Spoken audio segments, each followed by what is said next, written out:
Nakakakilabot? Nakakakilabot na naman? Dahil ba puro K? Kaalaman? Cancer? Kapansin niyo mga makabuluhan. Ako nga pala si Paolo at ngayon dadaanan natin itong conspiracy theory na nangyari kay Kaalaman. Daanan lang natin to. Alam ko marami nung gumawa nito at papasadahan lang natin. Pero meron tayong Kaalaman Challenge pagkatapos ng video na ito para naman maiba yung ginagawa nyo sa internet dahil para sa akin yung mga ganitong online ARG hindi ko siya nagustuhan. Hindi ako mahilig doon. Respeto ko ang hilig ng iba't ibang tao dito. Hindi ako mahilig sa mga hanap-hanapan, mga detective work kasi hindi siya kasing epektibo tulad ng mga riddles o tulad ng mga logical deduction na meron din sa internet. Ito, kahit sino pwede maghanap ng Cesar Cipher. May nakita sila, i-input natin tong, lagay natin to, pwede mo lagay dyan, i-decrypt mo lang, ifo-force mo siya na brute force para iisa-isayin niya to. Pwedeng one shift lang, ibig sabihin niya nakalagay naman lahat dito na minumove niya yung mga letra ng ilang beses paharap o patalikod, depende sa gusto mo. Narinig nyo na to kung pinanood yung Da Vinci Code at binasa ko yun bago siya lumabas. Opo, edgy manga reader to, bago naging cool. Yung diba alam nyo sa papyrus, hindi masisira yung papyrus na nandun daw yung sikreto at mga iba-iba pang conspiracy theory. Lumabas dito, 737 Post-Meridian. Ito yung nahanap na nila na yung mga letrang ito na nahanap nila sa internet, lumabas ang salitang amplit at galing tong imahe na ito, pero ito yung mga gumagawa pa sila ng groups na magbe-brainstorm sila. Nakakatawa ka. Okay lang, kanya-kanya oras yan. At maglilagay mo yung post-meridian 7:37 PM. Post-meridian ang tawag sa PM na gabi. Baka meron siyang darating na upload ng 7:37. Pag finors natin lahat ng posible, gagawa ng words ito. At connection establish, sabihin nun natapos mo yung puzzle.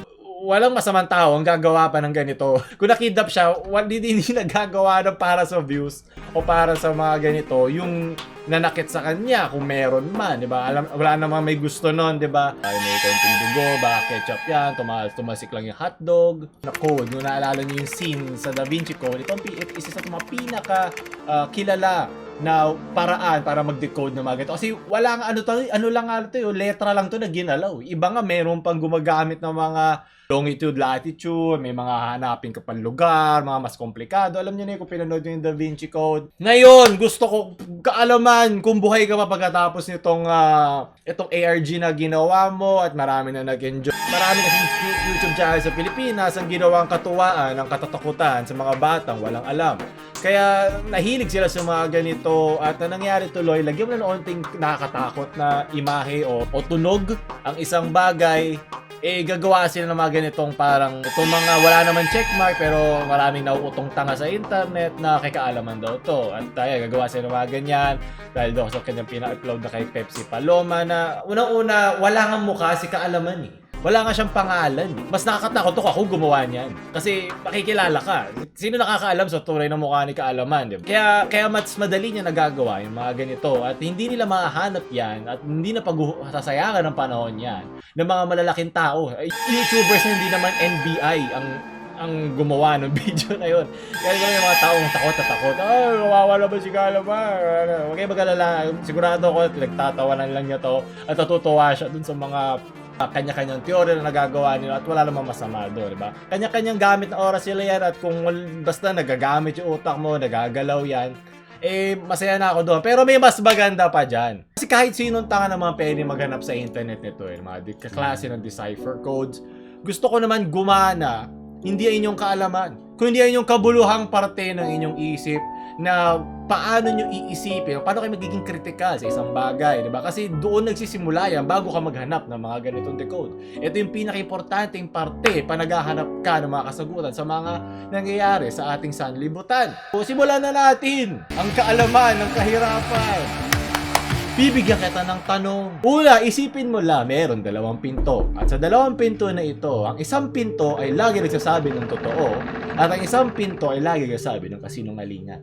Ngayon, ikaw, kailangan mo lang makadaan sa 2 pintong ito. Yun, kung hindi, sabihin natin mamamatay ka. Yun na lang, para lang may mag-push sa'yo na isipin to. Pero, pwede ka lang magtanong ng isang beses kahit saan sa pintong ito. Imagine mo yung mga pinto may bibig at kaya kanilang kausapin. Pero, meron din sa dalawang pinto na yon na kailangan mong pasukan at yung isa naman, pag binuksan mo, mamamatay ka. Gano'n lang, para mapilitan kang sagutin to at mag-isip, ha? Wala tong decode. Hindi mo mahanap ang decode nito.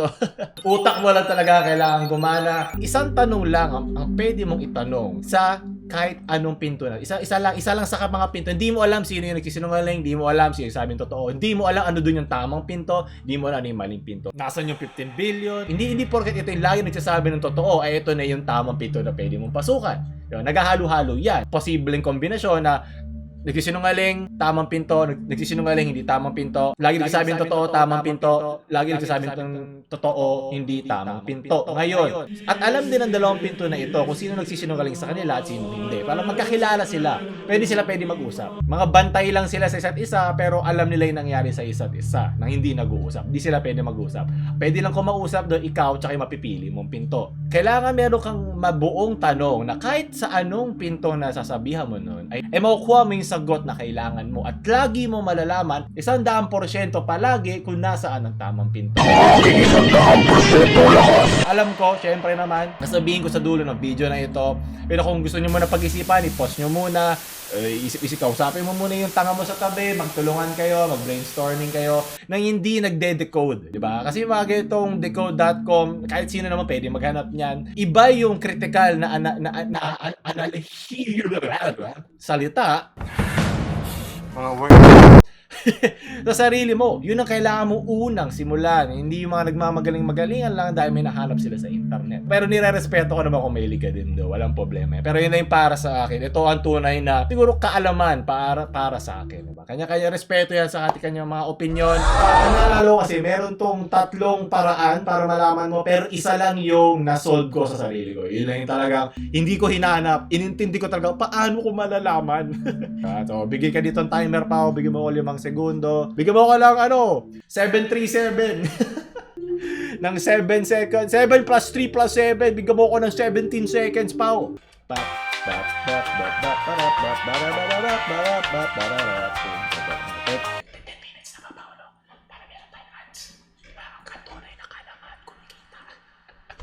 Mag-comment muna kayo kung ano ang mga teorya nyo kung paano sagutin ang tanong na ito.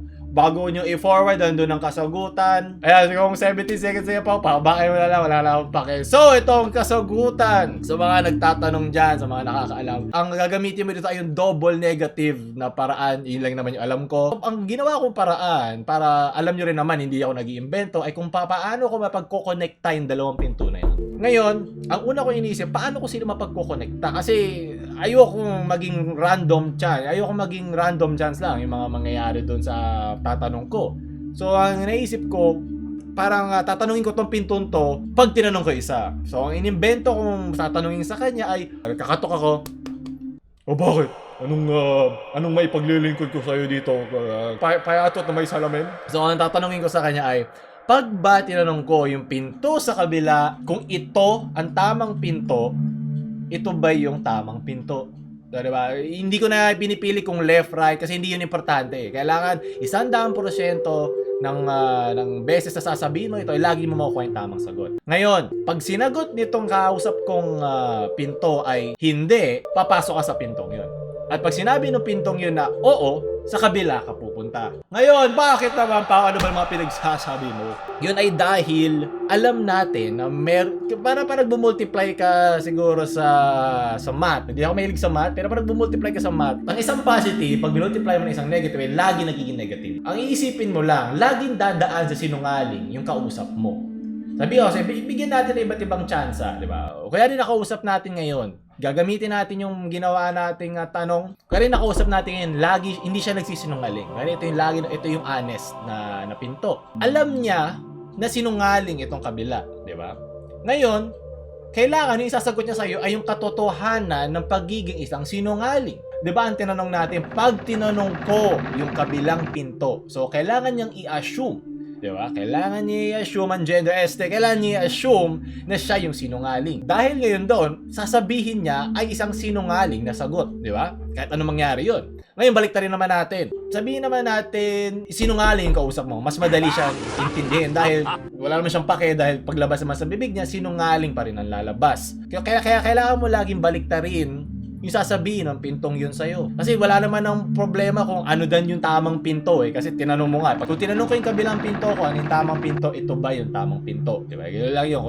Kung i-Englishin mo, kung ikaw si Easy Mail, if I ask the other door, which door is the right door? Is this the right door? Wala naman problema kung ito man tama yung pinto yun o hindi. Ang kailangan natin agad dun mapagsama ay yung pareho nagsisinungaling at hindi nagsisinungaling. Ewan ko may sense yung mga pinagsasabi ko pero yun ang alam ko. Todo tatapos sa ating kaalaman challenge ngayon. Kaalaman, kung alam mo ang kasagutan, bigyan mo rin ako. So tapos sa ating mga conspiracy theories ngayon, huwag nyo natin like, share sa mga makabuluhan yung Kanzen of Friends at huwag nyo subscribe. Follow.